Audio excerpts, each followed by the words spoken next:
Olá, eu sou o professor Eduardo Navarro e esta é a segunda aula do nosso curso de extensão Os Nomes Geográficos de Origem Indígena no Brasil.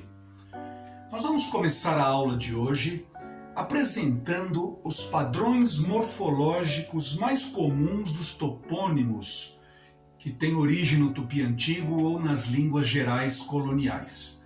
Os padrões morfológicos não mudam, não se diferenciam muito, tá bem? Então, entre as línguas, essas línguas mencionadas, no Tupi Antigo e nas línguas gerais coloniais, os padrões morfológicos são mais ou menos os mesmos. Um padrão morfológico que nós encontramos nesses nomes é o substantivo simples. Então, por exemplo, o nome Pará, que nós já mencionamos na nossa aula passada. Pará é um nome que se dava ao Rio São Francisco, também era o nome que se dava ao Rio Amazonas. Nós não temos esse termo dicionarizado no vocabulário da língua brasílica de 1621, que é o dicionário do Tupi Antigo que nos chegou dos tempos coloniais. Nós não temos essa palavra dicionarizada. Nós sabemos que Pará significa rio de grande volume, de grande caudal, somente na toponímia, pela toponímia, verificando então que ele aparece em muitos lugares do Brasil, que ele aparece em diferentes estados brasileiros da costa, não é? E mesmo no interior. Nós vamos então saber que ele significa rio grande ou de grande caudal por meios indiretos. Pois bem, outro nome que aparece na toponímia, desta vez na toponímia paulista, é o nome Itu. Ora, Itu está no interior de São Paulo. Uma coisa importante a dizer é o seguinte: os tupis da costa não estavam somente, então, ao longo do litoral brasileiro, eles estavam também, esses tupis da costa, eles tinham ramificações pelo interior. Aí já não era mais da costa, né? Não eram mais tupis da costa. Eles entravam então pelo Vale do Rio Tietê. E é por isso que no Vale do Rio Tietê nós temos nomes em Tupi Antigo. Um deles é o nome Itu, nome de um município do estado de São Paulo. O próprio Padre Anchieta percorreu regiões do Vale do Tietê, missionando índios, até uma famosa cachoeira no interior paulista que remete a esses tempos do Padre Anchieta e que faz alusão ao Padre Anchieta, Abaré Manduaçaba, quer dizer lembrança do padre.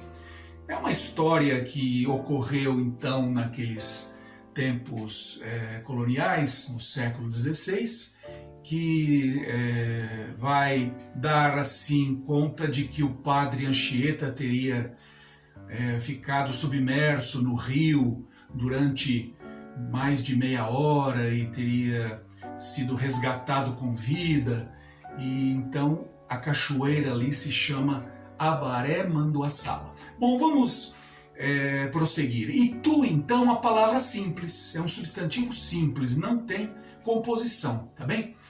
Itu. Agora vejam, nós temos, além desse substantivo simples, nós temos, e são bem mais numerosos e comuns, os substantivos que estão juntos em relação genitiva, certo? Substantivo mais substantivo em relação genitiva, como vocês podem ver aí no nosso quadro. O que é uma relação genitiva? Uma relação genitiva é uma relação que se estabelece entre dois substantivos ou mais, né? Substantivos, E se traduz, essa relação genitiva se traduz em português com a preposição de. Em algumas línguas, as línguas germânicas, por exemplo, ocorre a inversão dos dois substantivos para se dar a ideia, então, genitiva. Vamos ver do que eu estou falando. Vejam, casa de pedra. Em português, então, nós temos aí uma relação genitiva. Casa de pedra. Dois substantivos e a preposição de entre elas. No inglês, nós já diríamos stone house, né? Casa de pedra. Nós teríamos então a inversão dos substantivos para expressar essa relação genitiva. Pois bem, o tupi antigo faz a relação genitiva entre dois substantivos da mesma maneira, invertendo-se os substantivos, como no inglês, como no alemão, nós temos essa ideia, certo? Que pode ser uma ideia de posse, casa de Pedro, pode ser uma ideia de matéria, casa de pedra, casa de madeira, certo? Pode ter nós podemos ter diferentes ideias expressas numa relação genitiva. Pois bem, um nome muito conhecido no Brasil, na costa, é o nome carioca.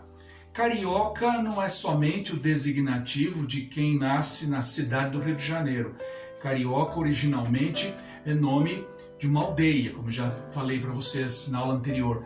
Carioca quer dizer então casa de carijós. Esses índios carijós estavam dispersos pela costa e eles são originários do Paraguai. A língua deles era irmã do tupi antigo, mas tinha diferenças. Era uma língua aparentada, mas não era a mesma língua, né? Não era a mesma língua. Daí seria incorreto dizer, né, que a língua é tupi-guarani. A língua não se chama tupi-guarani, a língua é tupi, certo? No Brasil, tupi antigo, que vai até o final de 1700 mais ou menos, certo? E a língua do Paraguai é o Guarani, língua falada no interior da América do Sul, não só no Paraguai, mas também em outras áreas da América do Sul, até mesmo no Brasil, mas não na costa, certo? Então, não podemos confundir tupi antigo com tupi-guarani, que é, na verdade, uma família de línguas. Eu vou falar sobre isso depois. Mas o que nós temos de dizer, então, que existem nomes que são composições de nomes que são composições em relação genitiva. Vejam, outro nome que eu apresentei anteriormente a vocês, Potengi. Rio Potengi é o rio que banha Natal, né? A palavra tupi, que traduz rio, é i ou ti, e somente no Nordeste é que nós temos a forma G, que é uma forma dialetal mesmo do Nordeste, certo? Então, Potengi quer dizer Rio dos Camarões. Então nós temos aí uma relação genitiva. É a mesma coisa que o inglês, que faz a relação genitiva invertendo-se os substantivos. Vejam só, nós temos também a palavra no litoral brasileiro, uma palavra muito antiga, que é Itanhaém. Itanhaém, prato de pedra. Pedra é Itá, Nhaém é prato ou bacia. Por que um rio tem o nome de Itanhaém? Por quê? O rio Itanhaém. Por que tem esse nome? Vejam, como somente o estudo da língua tupi não vai esclarecer esses fatos todos. É necessário também o estudo histórico, o estudo geográfico para se compreender isso. Itanhaém, então, na verdade é o nome de uma marmita. Marmita é um aspecto do relevo fluvial, como vocês podem ver aí ao lado, um aspecto do relevo fluvial que vai então aparecer em alguns rios, né? Produzido então pelo turbilhonamento de grânulos de areia, que vai fazendo com que se abra uma cova no leito do rio, e aquilo é que se chama marmita, certo? Pois bem, é daí que vem o nome Itanhaém, certo? Bacia de pedra. É um fato de natureza geográfica, geológica, né? E é isso que precisamos compreender, é que o estudo toponímico ele exige conhecimentos que não são só linguísticos. Muito bem, um outro padrão morfológico dessa natureza, que implica uma relação genitiva, é o padrão substantivo mais substantivo tiba. Um substantivo comum e um substantivo tiba. O substantivo tiba é aquele que significa ajuntamento, existência, ocorrência.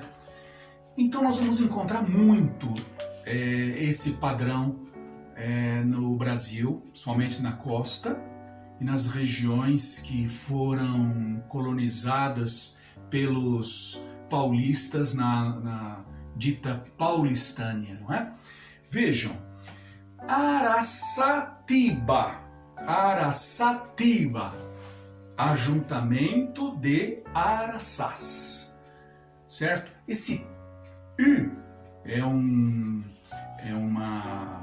som do tupi antigo, que não existe em português. Então vejam, ele se realiza em português ou na forma I ou na forma U. Então tiba ou tuba, porque nós não temos o som U, né? Tiba. Outra coisa, em tupi o B é fricativo. Nesse caso aí, vejam que eu não fechei os lábios para pronunciar o B, ó. E esse B então pode se transformar em português num V. Em vez de tiba, pode ser também tiva ou tuva. Então vejam as possibilidades que existem aí. Existem então muitos nomes dessa natureza na costa brasileira e mesmo no interior da região colonizada pelos paulistas. Vejam então aí, Araçatiba, ajuntamento de Araçás. Agora vamos ver um outro exemplo de nome geográfico em que o Tiva transformou-se em Tuba. Vamos lá? Caraguatatuba. Caraguatá é uma planta, como vocês estão vendo aqui, uma planta que aparece nas florestas brasileiras, o caraguatá, e Tiva é o ajuntamento de caraguatás, uma planta bromeliácea. Ajuntamento de caraguatás. Dessa planta se faz um xarope muito apreciado assim para tosse e tal. Caraguatá, também chamado gravatá, certo? Ou então graguatá. Existem aí algumas variantes dessa palavra. Muito bem. Vejam, o tupi antigo ele não faz uma relação genitiva da mesma maneira que faria o inglês, assim, com todas as características da relação genitiva em inglês, não. O inglês, no inglês nós dizemos Stone River, Rio das Pedras. Tá? Agora em Tupi Antigo vai acontecer isso que vocês estão vendo aqui. Stone River. Nós vamos ter então, se nós tivermos um substantivo paroxítono e depois um outro substantivo em relação genitiva, nós não vamos, o que vai acontecer é que nós vamos compor os dois e o primeiro substantivo vai perder uma consoante, vai perder a consoante. Vejam então, se eu quiser dizer assim em Tupi Antigo, filhote de onça, eu vou dizer assim, ó, onça em Tupi Antigo é yaguara, yaguara, né? Filhote é membira, membira. Se eu quiser dizer então filhote de onça, eu terei de fazer uma composição aí e haverá queda da sílaba final de yaguara. Então vai ficar yaguamembira, certo? Yaguamembira, como vocês estão vendo aí. Pois bem, isso vai acontecer também com um outro padrão morfológico que vocês vão ver agora. Substantivo mais adjetivo qualificativo. Esse é um padrão muito comum nos nomes de origem tupi e com origem nas línguas gerais que dele provieram. Então vejam, o nome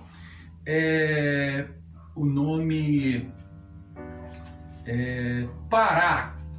Pará quer dizer rio, como eu já disse a vocês, né? Acrescentando então ao nome Pará o adjetivo Aíbe, Paraíbe, nós temos então o resultante Paraíba, Paraíba, rio ruim, rio aziago. O que quer dizer isso? É um rio que não é bom para navegação, é um rio que tem muitos meandros, não é? Difícil de ser navegado, por ser muito meândrico. É um rio pouco piscoso, quer dizer, não tem um grande potencial para pesca, certo? Então várias coisas podem contribuir para que se denomine um rio Paraíba, rio ruim, certo? O Paraíba, nós temos então um rio Paraíba lá no nordeste do Brasil, no estado da Paraíba, né, que deu nome a esse estado, o rio Paraíba, e temos o Paraíba aqui entre o Rio de Janeiro e São Paulo, razão pela qual se chama o rio aqui de São Paulo e Rio de Janeiro de Paraíba do Sul, que é para se poder diferenciá-lo do rio Paraíba, que deu nome ao estado do Nordeste, certo? Muito bem, vejam outro nome dessa natureza, Tapuitapera, Tapuitapera. A palavra tapuia, tapuia, é um nome tupi que designava então os índios que não falavam o tupi, índios que estavam no interior, que eram inimigos dos tupis da costa, que não falavam a língua mais usada na costa, que era o tupi antigo. Os tapuias, então, eram índios que eram geralmente inimigos desses índios da costa, certo? Nós temos então, lá no Maranhão, o nome Tapui-Tapera, nome que se dava à localidade atual de Alcântara, no Maranhão, tá bom? Tapui-Tapera, que é então Tapera dos Tapuias. Nós temos aí uma relação genitiva, como vocês estão observando. O que aconteceu? O sufixo "a" de Tapuia não entra aí, nessa composição. Não entra nessa relação genitiva. Ele vai ficar de fora. Tapui, tapera. Tapera de Tapuias. O que é uma tapera? O que é uma tapera? Pois bem, então aí nós temos um subtipo desse padrão morfológico, né, que é substantivo mais substantivo, que leva o adjetivo puer, certo? Quer dizer extinto, que foi, que já era, né, no português popular. Vejam, tapera é uma palavra que vem do tupi antigo, taba mais puera. Nós temos uma composição aí entre taba e puera, como vocês podem ver, né? Taba, puera, tapuera. Tapuera acabou ficando tapera. Quer dizer, uma aldeia abandonada, uma aldeia extinta. Como vocês sabem, esses índios eram nômades. Eles estavam sempre se deslocando pelo interior do Brasil. Eles eram índios que mudavam facilmente de residência, né? Tinham essa característica. Então, muitas vezes, quando a aldeia era abandonada, a aldeia ficava completamente em ruínas, e aí era chamada de tapera, uma aldeia abandonada. Com o passar do tempo, tapera também foi sendo um nome usado para designar fazenda abandonada no Brasil. As taperas, as antigas taperas, né? E também foi, mais tarde, então, o nome foi usado para designar uma casa em ruínas, uma casa completamente em ruínas, principalmente na zona rural do Brasil, as taperas, né? Casas em ruínas. Pois bem, um outro padrão morfológico que é um subtipo aí desse que vocês acabaram de ver, que é substantivo mais substantivo, substantivo mais adjetivo. Vejam aí, substantivo mais adjetivo, nós temos aqui um adjetivo especial que é etá. Etá significa então muitos, muitas. Vocês vão encontrar esse padrão morfológico aí,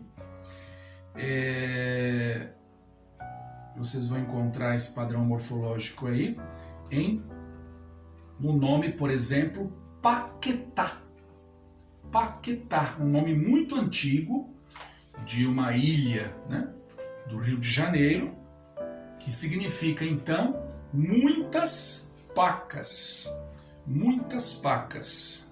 Paquetá. Vejam o que nós temos além de Paquetá. Nós temos muitos outros nomes assim, mas vejam um outro. Por exemplo, Guaratinguetá. Vejam aí, a Guaratinguetá. Muitos, né? Guarás brancos. Guaratinguetá. O que é um guará? Um guará é uma ave vermelha, muito bonita, que habita o litoral brasileiro. Era muito mais comum no passado, e em alguns lugares nós vamos ainda encontrar, não é? Lugares que vocês vão poder ver revoadas de guarás guarás assim voando pelos céus, é realmente um espetáculo maravilhoso ver aqueles guarás com penas vermelhas assim no céu, uma mancha vermelha no céu, realmente é algo espetacular. Eu assisti a uma revoada de guarás lá justamente em Tapuitapera, né, em Alcântara, no Maranhão. Vejam, os guarás brancos são as garças, é o nome que os índios então deram a essas aves, né? Guarás brancos, porque o guará originalmente ele é vermelho. Guaratinga é a garça, Guaratinguetá, muitas garças. Então é um nome muito antigo da nossa geografia, certo? O padrão dele é esse, ó.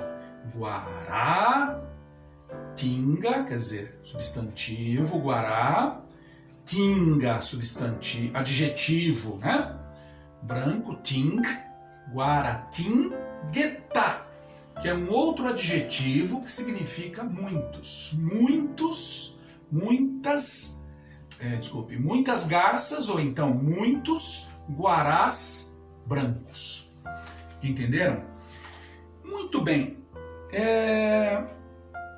Outro padrão morfológico que nós encontramos no nosso litoral ou mesmo no interior, as regiões colonizadas mais tardiamente pelos paulistas,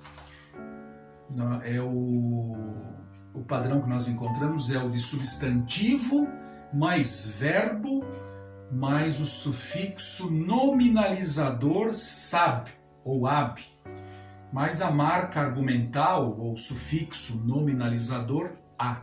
Esse sufixo a aparece sempre em tupi quando o tema verbal ou do substantivo termina em consoante.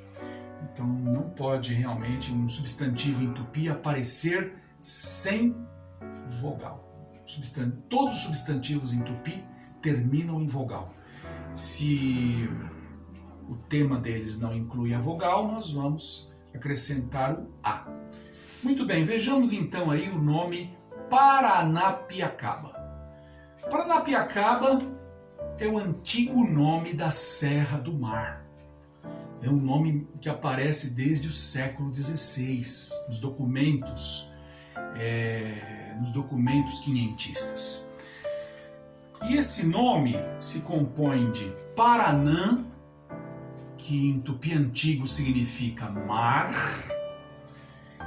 e depois nós temos o verbo, como vocês veem aí, o verbo epiac, que é o verbo ver, mais o sufixo ab, certo? Com o outro sufixo nominalizador, que é a.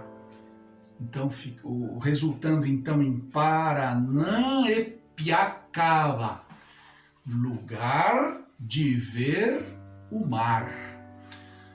A palavra Paranã, ela foi, com o tempo, mudando de sentido.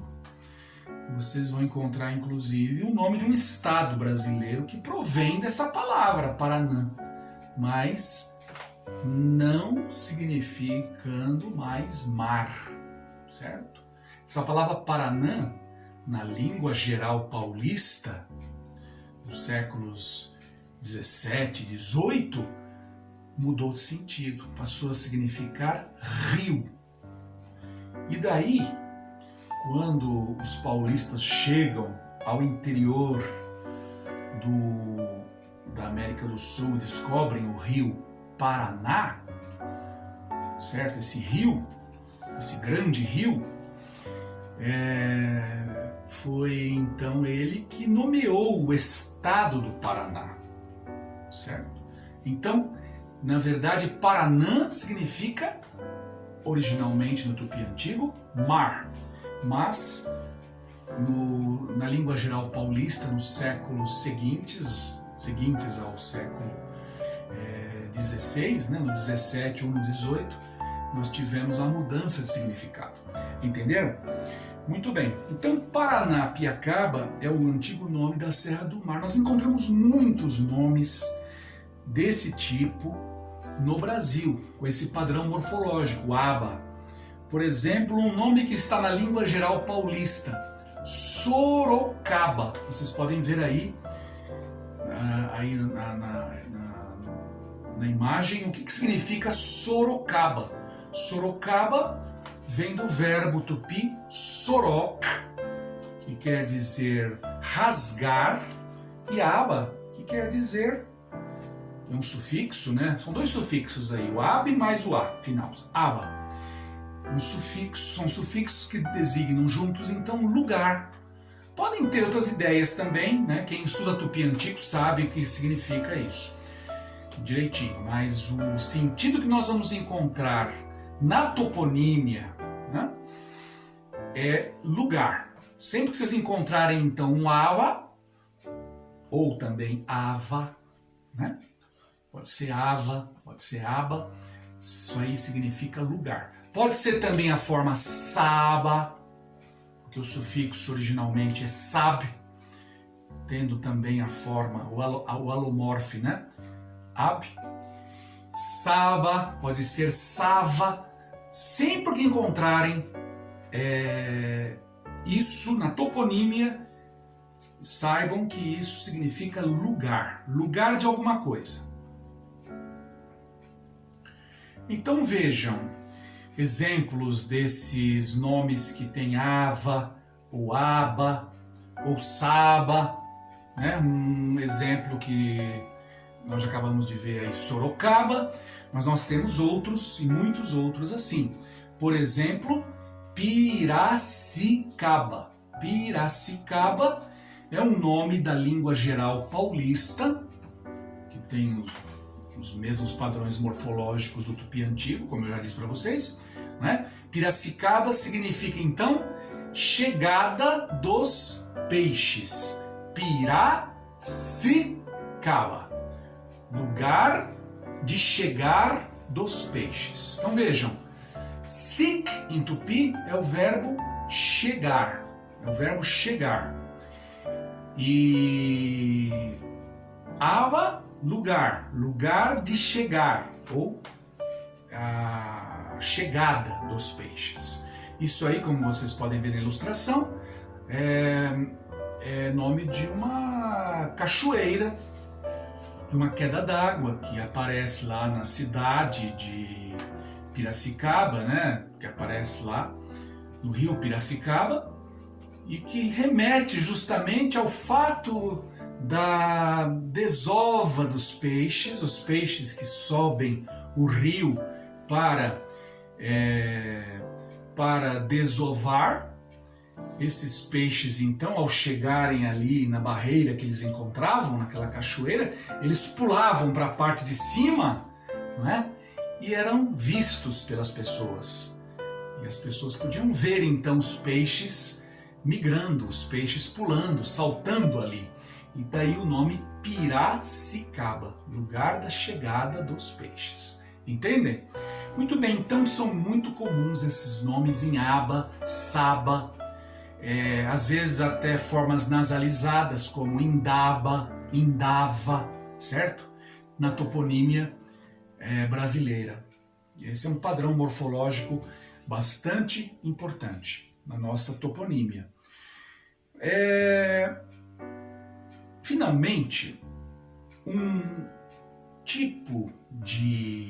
padrão morfológico importante na nossa toponímia e que foi assim mal interpretado por estudiosos do assunto são os nomes que têm a posposição P. Então que tem o padrão morfológico substantivos, mais substantivo, ou talvez um adjetivo, mais a posposição P.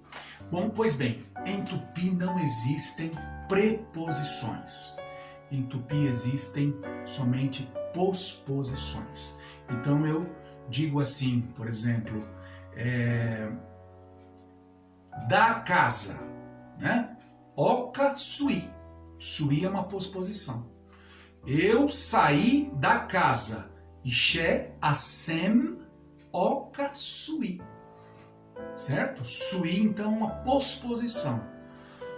Ao pé da letra eu estaria dizendo eu saí casa de, como vocês podem ver aí ao lado. Eu saí casa de. Por exemplo, na pedra, Itapê.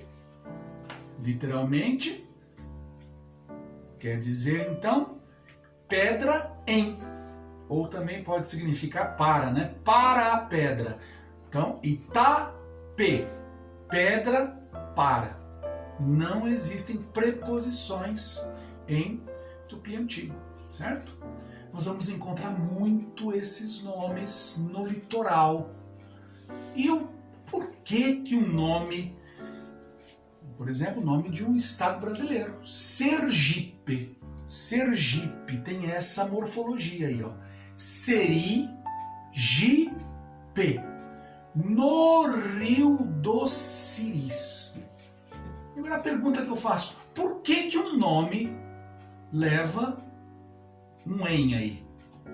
Em vez de dizer que é somente Rio dos Siris, como seria o mais comum para nós, não. O nome, se traduzido, significa no Rio dos Siris. No Rio dos Siris. Certo? Por exemplo, o nome Capibaribe. Capibaribe. O que significa capibara? É o nome de um animal, né? Que habita os rios, as margens dos rios. A capivara, capivara. Capibari quer dizer rio das capivaras. Capivari. Nós temos essa palavra Capivari no Brasil, temos em São Paulo, município de Capivari, Rio das Capivaras. Agora, por que colocar P? Capibaripe. Esse P entra no português também como na forma B, né? Capibaripe. Por quê? É uma coisa muito curiosa. Significando, então, no Rio das Capivaras. Por que chamar... por que, por exemplo, encontramos em São Paulo, na costa, o nome Peruíbe? Peruíbe vem do Tupi Antigo, Iperu, Ipe, como vocês estão vendo. Iperu, Ipe. P significa em. Traduzindo isso, significa o quê? No Rio dos Tubarões. Os tubarões subiam os rios, né? Por alguns quilômetros, certo? Os tubarões entram na foz dos grandes rios. Pois bem, nem só grandes, não. Rios até não tão grandes, eles sobem os rios. Então nós temos rio, né? Iperuípe, no Rio dos Tubarões. Esse fato é muito interessante, porque ele é um fato que não acontece só no Tupi Antigo. Acontece em outras línguas indígenas da América. E outra coisa, esse tipo de topônimo, esse padrão morfológico, só ocorre mesmo na costa. Trata-se dos nomes mais antigos, talvez alguns dos mais antigos que nós encontramos no Brasil. Os nomes que têm essa morfologia aí, tá? Que levam a posposição P, em. E nós vamos tratar disso na nossa terceira aula. Hoje ainda não vamos falar disso. Na próxima aula nós vamos tratar desses nomes. Tá bem? Muito bem. Vamos então agora ver como o estudo toponímico ele precisa do trabalho de campo ou também do estudo histórico. E isso vai ser assim apresentado em algumas imagens que vocês vão ver aqui. Vejam aqui o rio Potengi. O rio Potengi é o nome do rio que banha Natal, no Rio Grande do Norte. Como vocês estão vendo nesse mapa aqui, este mapa é um mapa do século 17, de 1609. O autor dele é Diogo de Campos Moreno. O nome do mapa é Relação das Praças Fortes, coisas de importância que Sua Majestade tem na costa do Brasil. Vejam aí nesse mapa o rio Potengi, que aparece aqui no centro desta representação aqui do rio, né? E vejam como é que ele está aí grafado, não é? Uma coisa muito importante para o estudo dos nomes de lugares e também para os nomes de lugares com origem em línguas indígenas é ver a grafia mais antiga, ver a grafia original. Porque muitas vezes isso é fundamental para nós chegarmos a uma etimologia da palavra, né? Sem isso fica difícil. Se vocês observarem, por exemplo, o nome Taubaté, fazendo-se um estudo linguístico, nós podemos ser levados a dar errôneas etimologias para Taubaté. Agora, fazendo-se um estudo histórico, nós vamos ver que Taubaté provém de Itá e Ibaté. Itá nós sabemos que significa pedra, né? Ibaté significa elevado, alto. Então, pedra alta, certo? É o nome, é a etimologia de Taubaté. Vejam aí no caso de Potengi, né? Ele se escreve desde no século 17, da forma que está aí, ó, Putigi. Bom, isso é comum, essa ortografia aí, muitas vezes que vai substituir o O pelo U, e vice-versa, isso acontece muito nos textos do século XVI e do XVII. Vejam aí então o nome do rio retratado aí. Pois é, esse é o Rio Grande do Norte, certo? O nome foi esse rio então que inspirou o nome Rio Grande para aquela capitania que deu origem então a um moderno estado nordestino, Rio Grande do Norte. Vejam aqui ao lado, né, o nome Pernambuco. Bem, aqui eu não vou mostrar para vocês um mapa, não. Eu vou mostrar para vocês uma foto. Uma foto e um poema. Vejam lá que coisa interessante. Qualquer um agora vai poder entender por que Pernambuco tem o nome que tem. O que quer dizer Pernambuco? É uma composição de dois substantivos. Paranã, como eu já disse, Paranã significa mar, em tupi antigo, e Puca. Puca significa então fenda, corte, abertura, certo?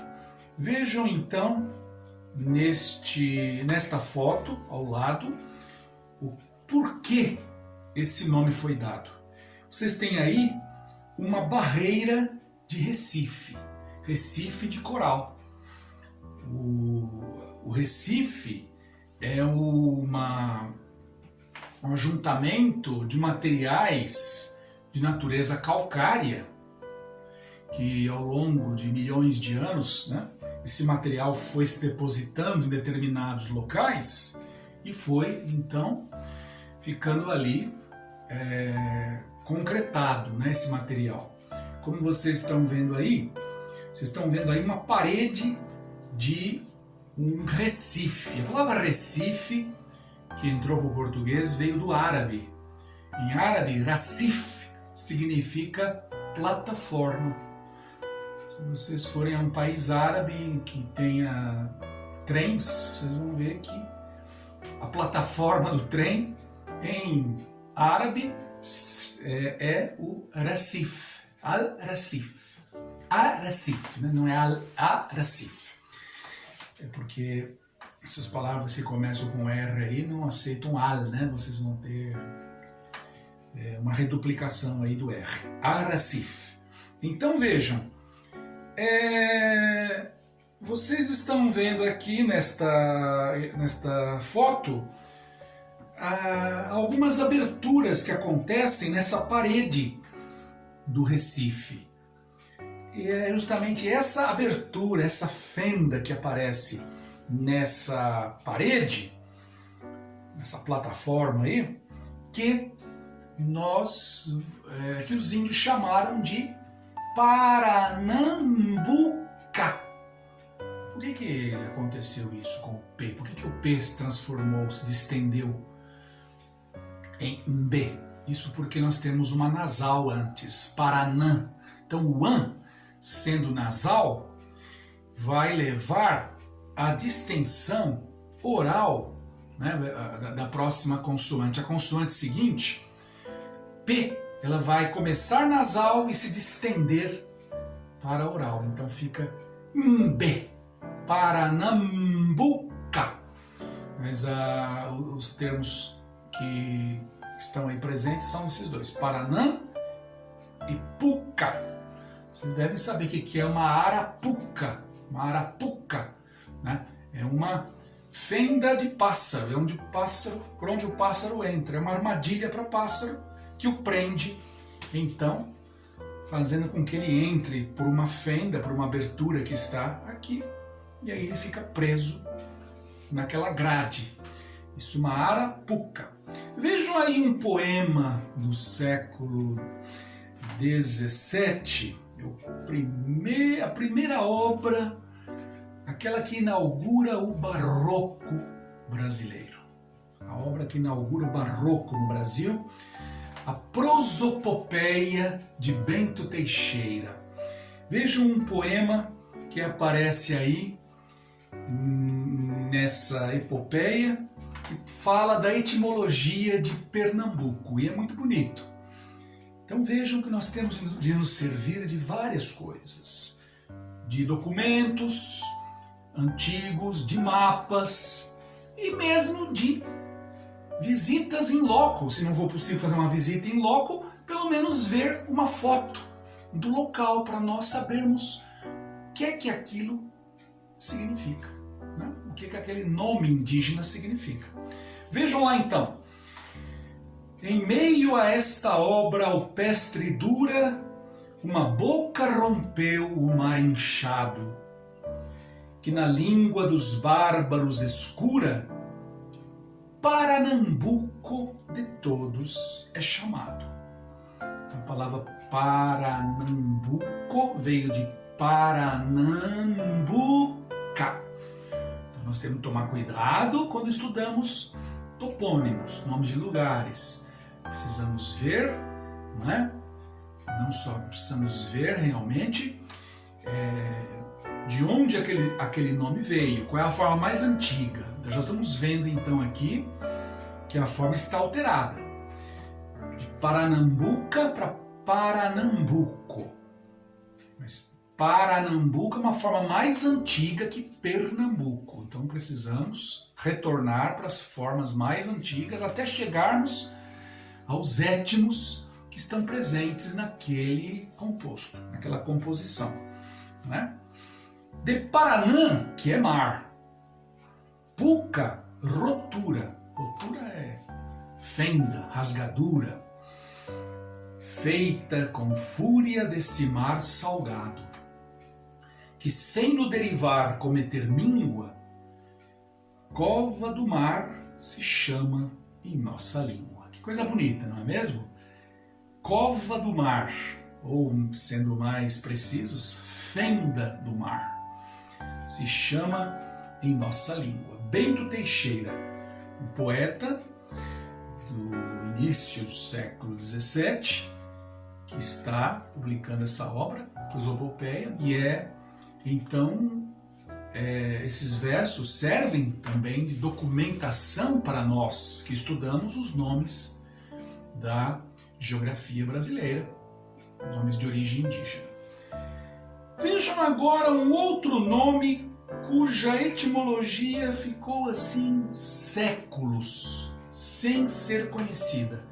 E há pouco tempo, há cerca aí de poucas décadas, o grande bibliófilo José Mindlin, ele encontrou na Espanha um documento muito importante que esclareceu o que significa Anhangabaú. Muitos tupinistas do passado aí, pessoas que estudam esses nomes, diziam que Anhangabaú significava Rio das Diabruras. Bom, vamos esclarecer uma coisa. Anhangabaú, a palavra Anhanga, em tupi antigo, é nome de uma entidade da floresta, uma entidade que foi confundida com o diabo da Bíblia, Anhanga. Lá no norte foi o Jurupari, uma entidade que foi confundida com o diabo da Bíblia. Mas na verdade não é bem isso, né? Anhanga é uma figura da cosmologia, é uma entidade da cosmologia dos antigos tupis da costa. Não é a mesma coisa, não quer dizer, né, a mesma coisa que diabo, o diabo que nós encontramos retratado na Bíblia, certo? Mas foi assim que foi considerado pelos missionários. Então Anhanga é uma entidade da floresta. Podemos traduzir por Anhanga, Anhangá, também foi assim que entrou essa palavra no português, né? Anhanga, e vejam aí o que poderia ser esse aba aí. Seria lugar do Anhanga, rio ou então coisas do Anhanga, rio das coisas do Anhanga, rio traduzimos por diabo, rio das diabruras. Essa era uma etimologia que era dada no passado, mas nós descobrimos por meio deste mapa, que foi encontrado aí na Espanha, na Real Academia de História de Madrid, foi encontrado por José Mindlin, este mapa, que é anônimo inclusive, de cerca de 1630, e vocês podem ver aqui no meio dele, né? O que significa então essa palavra. Vejam lá, ó, onde vocês podem encontrar aí.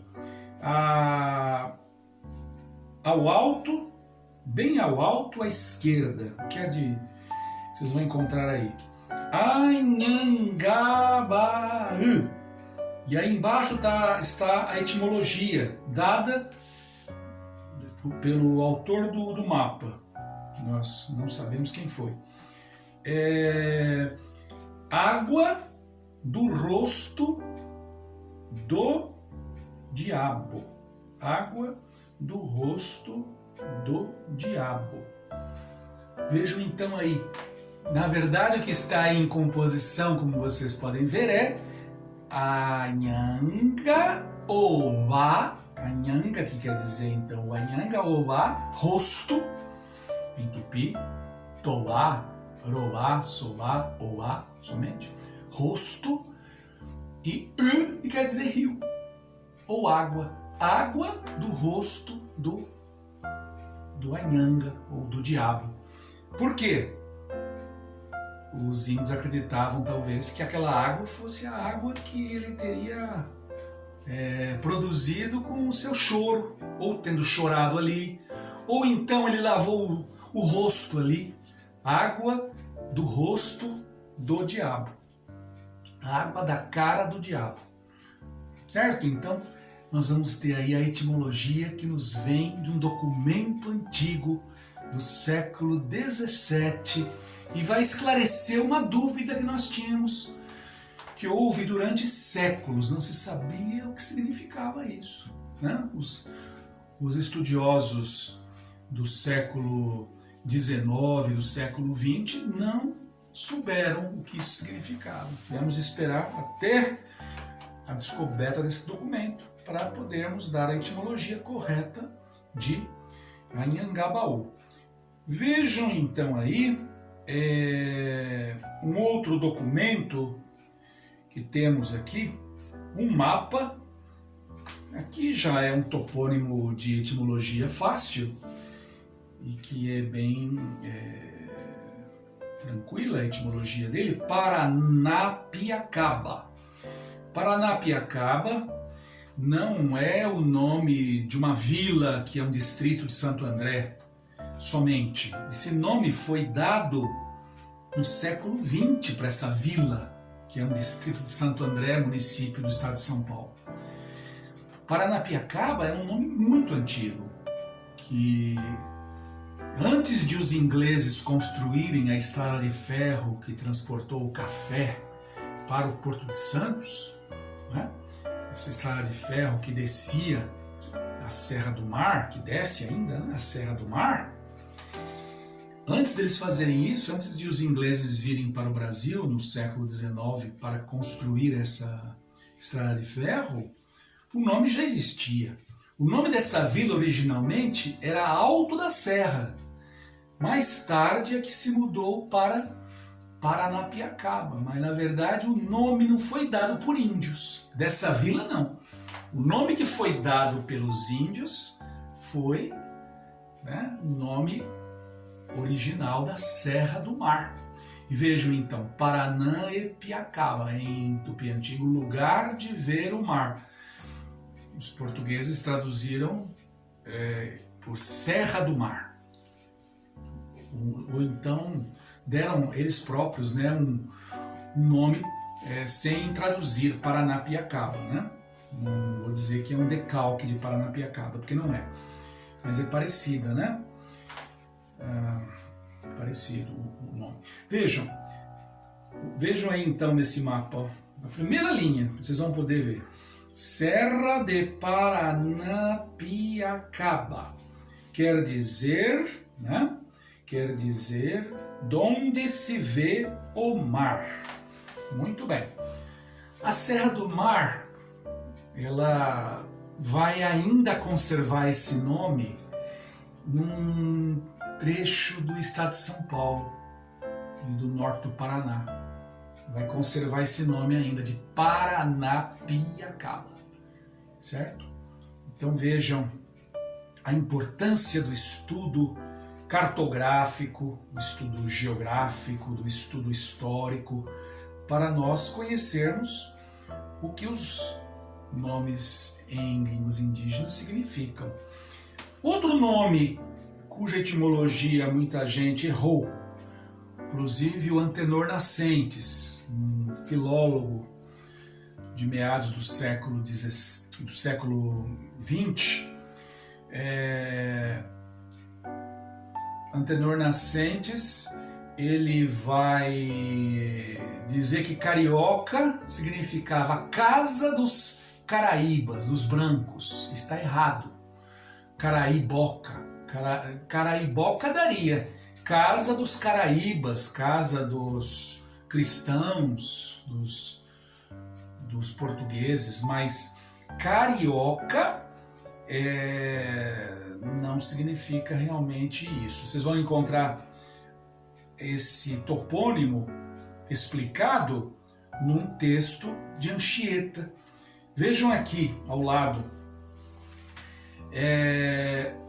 um poema do Alto na aldeia de Guaraparim. Jaúpa, Mossupiroca, Yequei, Guatapitiba, Nheteronha, Paraíba, Guaiaió, Carioca, Pacucaia, Araçatiba. Araçatiba. o diabo está aí fazendo está contando assim vantagem, está dizendo os seus feitos, quais foram, né? Anchieta está mostrando aí então, nesse autoteatral, a ação de demônios que querem destruir a aldeia com os seus vícios, né? Que não querem que os índios se convertam ao cristianismo. No fundo, essa é a essência, né, do alto na aldeia de Guaraparim. Vejam ali, ó. Jaúpa, comemos toda a Mossupiroca, Jequeí, Guatapitiba, Nheteronha. Olha aqui o nome da cidade de Niterói. Nheteronha. A etimologia dessa palavra também não é simples. Não é simples. É para dar mais de uma possibilidade. Vejam. Paraíba, Guaiaió, Carioca. Carioca, ele coloca aí separado. Carioca, Casa dos Carijós. Esses carijós eram índios que vinham do Paraguai e que estavam distribuídos pela costa, como disse Anchieta. Então é assim que nós vamos ficar sabendo que carioca significa casa de carijós. Por que esses índios vinham para a costa? Por razões religiosas, muitas vezes. Eles acreditavam, como os tupis da costa também acreditavam, na existência de um paraíso que teria expressão geográfica. Um paraíso que poderia ser encontrado ainda nesta vida. Eles chamavam esse paraíso de Iwimarã e Ima, terra sem mal. Terra sem mal. Essa palavra, então, carioca, ela vai ter a sua etimologia esclarecida por meio de um poema de Anchieta. Veja então a importância do estudo, né? De várias fontes, de várias origens. Agora vamos ver um nome que até hoje não está bem esclarecido. Vejam o nome Guanabara, um nome que não está bem esclarecido. Até hoje vocês encontram esse nome aqui num documento muito antigo, de autoria dos franceses. Como vocês sabem, os franceses invadiram a Guanabara em 1555. Nicolau de Villegagnon comandou centenas de homens que vieram da França, que tomaram então aquela região do Brasil e queriam lá estabelecer uma colônia francesa, certo? Que foi então chamada de França Antártica. Vocês vão encontrar aí, bem aí perto de Mer du Brésil, né? La Rivière de Guanabara, o Rio de Guanabara, autrement Rio de Janeiro, ou, de outra forma, Rio de Janeiro. Então nós temos ainda dúvidas sobre a etimologia dessa palavra aí.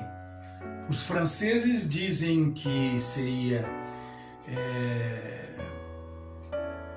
La Rivière de Guanabara, ou Rio de Guanabara, ou também chamado Rio de Janeiro. Será que Guanabara seria alguma forma portuguesa para Guanabara, a primeira parte, né, de Janabara, Janaba, seria talvez alguma forma portuguesa para janeiro? Nós não sabemos, certo? O que parece que essa palavra aí tem o étimo Pará, ó, Guanabara, porque Pará significa rio em tupi, né? Pará. Será que seria alguma coisa como Janapará, Rio de Janeiro?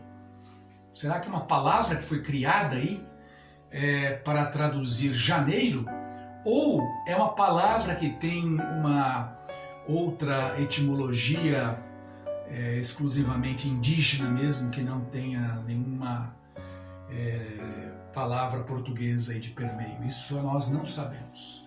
Entendem? Então, o estudo dos topônimos ele depende de documentos. E os documentos às vezes desaparecem. Isso pode às vezes mudar, o documento pode ser encontrado, pode haver uma descoberta de alguma documentação nova que esclareça coisas que nós realmente não sabemos bem, né? Muito bem. Ficamos então por aqui.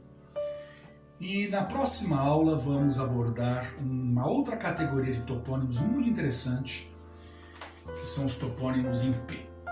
Muito obrigado e até a próxima.